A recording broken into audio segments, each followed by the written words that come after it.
Përshëndetje miq, uroj të jeni mirë dhe mirë se erdhët në kanalin tim. Unë jam Andalina nga sofra ime për të gjithë ju që më dëgjoni për herë të parë. Sot kam përgatitur një nga recetat e gjysheve tona. Recetat e gjysheve janë ato me pak përbërës, por shija nuk të zhgënjen asnjëherë. Ashtu është edhe kjo, do vetëm 5 minuta kohë për të përgatitur dhe është mjaft e shijshme. Fillojmë pa humbur kohë nga përgatitja. Djathin e ndajmë në kube ose në copa sipas dëshirës. Unë kam përdorur rreth 200 gram djath.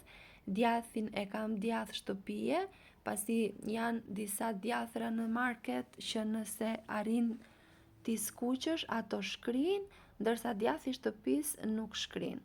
Dhe pasi e kemi ndarë të gjithë, e vendosim në një enë duke shtuar pak krip, jo shumë, varet se sa i kripur është djathi. Do shtojmë spec të kuq të ëmbël, rigon, nëse dëshironi dhe ndonjë erëz tjetër mund ta shtoni, por për këtë recet janë mjaftueshëm. Masën do ta përziejmë shumë mirë, derisa të marinohen të gjitha copëzat e djathit. Pasi i kemi përzier shumë mirë, në një tigan do shtojmë rreth 20 gram gjalp dhe pasi është tretur, do shtojmë djathin e marinuar dhe do ta skuqim atë në të gjitha anët duke lëvizur her pas here dhe duke kthyer her pas here.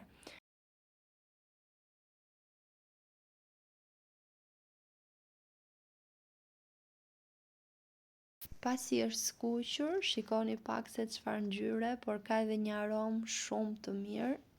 E heqim atë me një anë.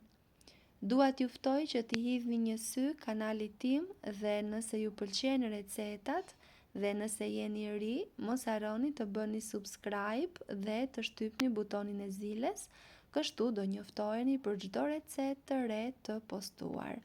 Pasi kemi larguar të gjithë djathin, aty do shkojmë 1 deri në 2 thelpinj hudhër, e skuqim pak hudhrën sa të lëshojë atë aromën e saj, një lugë miell gruri, e skuqim sa të marrë pak ngjyrë, keni kujdes pa e djegur, pasi do ta humb plotësisht shijen e recetës. Dhe pasi është skuqur dhe ka marrë këtë ngjyrë që tregohet në video, siç e shihni unë e përziej vazhdimisht dhe do shtojmë një gotë ujë. E përziejmë sa trashet masa, do ju marr vetëm pak sekonda në zjarr të ngadalt dhe në momentin që shihni që është trashur, që ka marrë formën si një salcë, si kjo që tregohet në video, do shtojmë djathin që skuqëm.